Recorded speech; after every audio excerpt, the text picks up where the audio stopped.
The Awakening. The Galatian Collective had existed for over 20,000 years. Their empire spanned 3 spiral arms of the galaxy, encompassing over 6,000 star systems and nearly 30,000 worlds. They were not a single species, but a union of 17 different intelligent races, bound together by technology, philosophy, and a shared vision of order. Supreme Director Valthera stood before the Strategic Council, her crystalline exoskeleton reflecting the light from the chamber's illumination orbs. The neural links connected to her cerebral cortex pulsed with data streams as she gestured toward the holographic display of a small blue-green planet. "This system contains remarkable mineral wealth," she announced.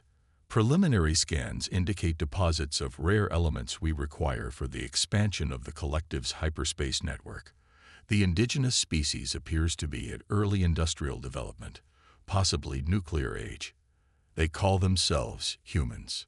Senior strategist Ixamir leaned forward, his 6 eyes blinking in sequence. "The name triggers something in the ancient archives," he said, tapping his console. "There appears to be a notation dating back nearly 8,000 cycles." The chamber fell silent as Ixamir's console projected ancient text, written in the oldest dialect of the Collective's shared language. Sector 2187, System 14, Planet 3, home to species designation human. Category: non-intervention. Warning classification: extreme. Directive: avoid all contact. Ixamir read aloud. Strange. It bears the seal of Supreme Director Zol Kavar himself.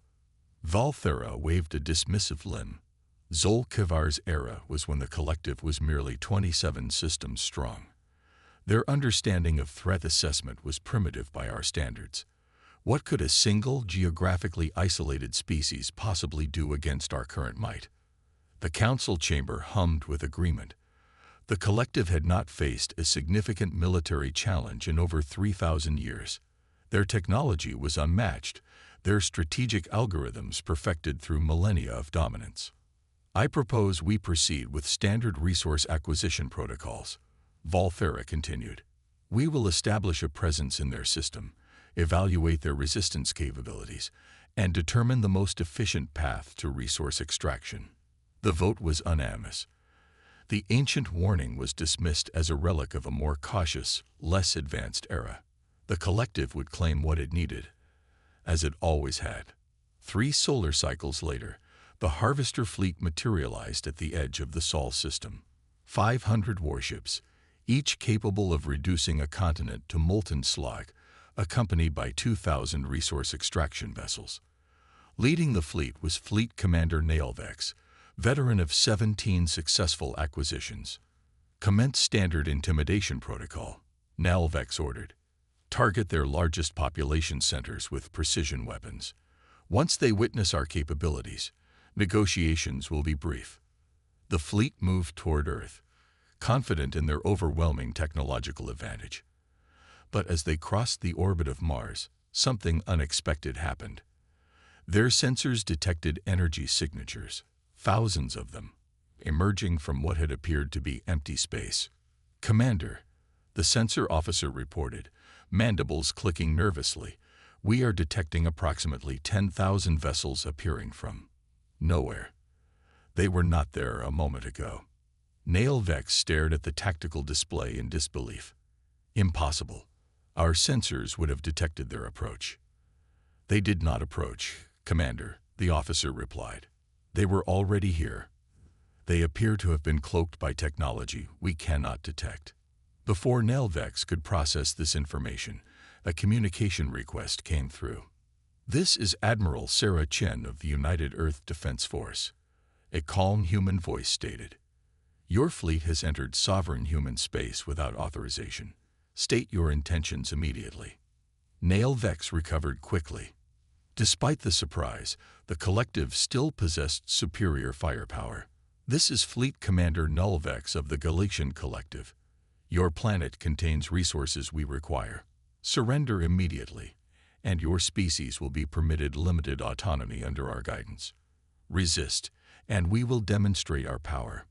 There was a brief pause before Admiral Chen responded. I see. Please hold while I consult with Earth Command. Nailvex chittered in amusement to his bridge officers. They seek to delay. Prepare the demonstration strike. Target their moon base. But before the weapons could be charged, the tactical display lit up with warnings. The human vessels were moving, not in retreat, but in a complex pattern that quickly surrounded the collective fleet. Commander, the tactical officer reported, the human vessels are emitting energy signatures unlike anything in our database. They appear to be powering weapons. A new transmission came through.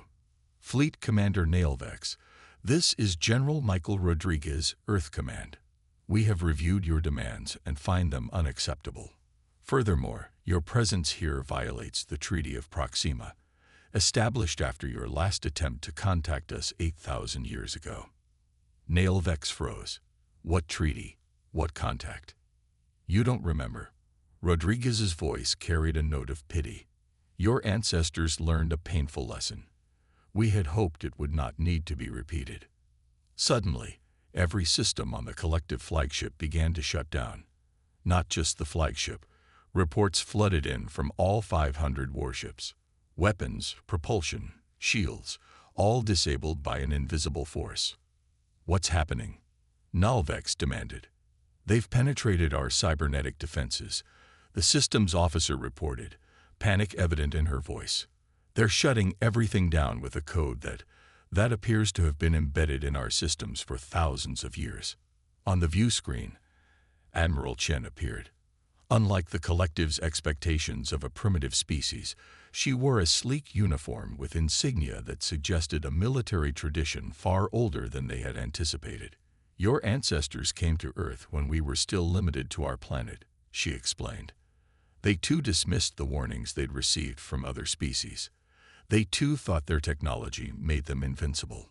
The view screen split to show historical footage.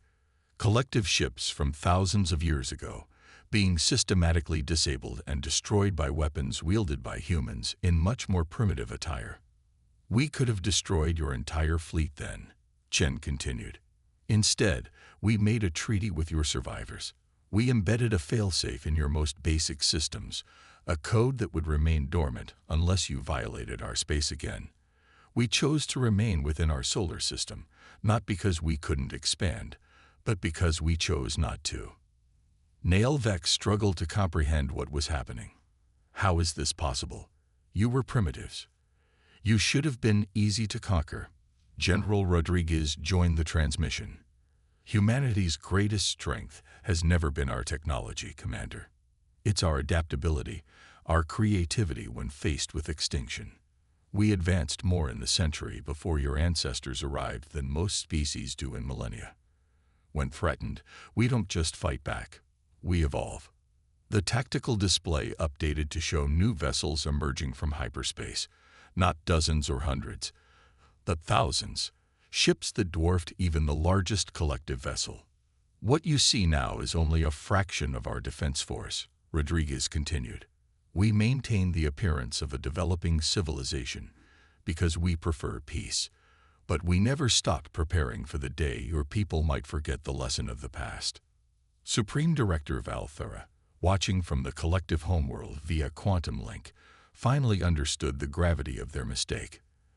The ancient warning hadn't been a relic of a more cautious era. It had been the hard-won wisdom of survivors. Fleet Commander, she said, her voice uncharacteristically subdued.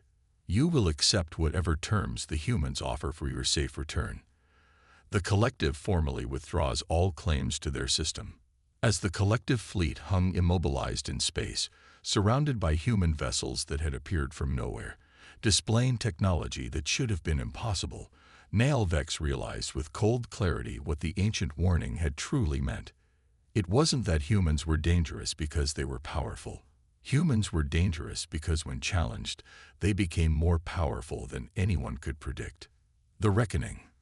The emergency session of the Galatian Collective's High Council had been in progress for 3 days without interruption. The chamber, normally a model of order and decorum, now buzzed with anxious voices and conflicting opinions. How could we have been so blind? Counselor Zithful demanded, slamming a clawed appendage against the crystalline table. 8,000 years ago, our ancestors faced these humans and were so thoroughly defeated that they embedded warnings in our most sacred texts. Supreme Director Valthera sat silently, her exoskeleton dulled with stress. The fleet had been allowed to return, minus their weapons systems, with a simple message. A diplomatic delegation from Earth would arrive at the Collective's capital world in 14 days to discuss the path forward. We should evacuate the core worlds, suggested strategist Iximir. Disperse our population across the galaxy. They clearly possess technology far beyond our understanding. Running would be pointless, Valthera finally spoke. You've all seen the analysis. They disabled our entire fleet with code that had been dormant in our systems for millennia. If they wished to destroy us, they could have done so already. She gestured to an ancient data crystal that had been retrieved from the deepest archives. We need to understand what truly happened 8,000 years ago. The complete records were sealed by Supreme Director Zolkavar himself. With solemn ceremony, the crystal was placed in the center of the council table. A holographic projection flickered to life. The personal log of Zolkavar, recorded after the first contact with humanity. The ghostly image of the ancient leader appeared, his exoskeleton cracked, and his posture showing signs of severe injury. I record this as my final act as Supreme Director, the ancient leader began. Our expedition to System 14 has ended in catastrophic failure. We detected the third planet as rich in resources, with a dominant species that had only recently discovered atomic energy. We believed them primitive, easy to subjugate. The council chamber fell silent as the ancient Supreme Director described their first attempt at conquest, how humanity had appeared helpless at first, their primitive weapons useless against collective technology. But then, within days, the humans had somehow adapted, developing countermeasures that should have taken centuries to create. They learn at a rate that defies comprehension. Zolkavar continued. When faced with extinction, they do not surrender. They innovate. Within one lunar cycle, they had not only replicated our shield technology, but improved upon it. Within 2 cycles, they had developed weapons that could penetrate our defenses. By the 3rd cycle, they had reverse-engineered our propulsion systems. The hologram showed tactical displays of the ancient battle, collective ships being systematically disabled by human weapons that evolved and improved with each engagement. When defeat became inevitable, I expected annihilation, Zolkavar said. Instead, they offered terms. They would allow our surviving ships to return home, with a warning. The Sol system and its inhabitants were to be left undisturbed. To ensure compliance, they integrated a dormant code into our core systems, a failsafe that would activate should we ever return with hostile intent. The final words of Zolkavar echoed through the chamber.